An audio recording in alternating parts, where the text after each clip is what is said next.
Live করে বাদ দেবেন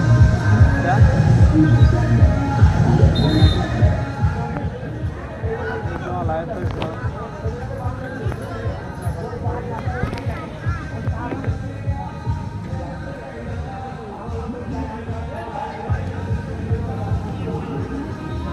ক্যামেরা ভালো না নাহলে তো ভিডিও আমিও করতাম।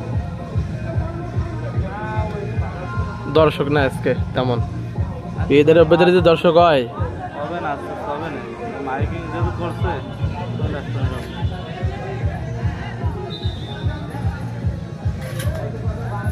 যাও সাবধানে যাও। চালা দে ডাক্তার, চালা দে, আমি চলে এলাম। চলে লাগে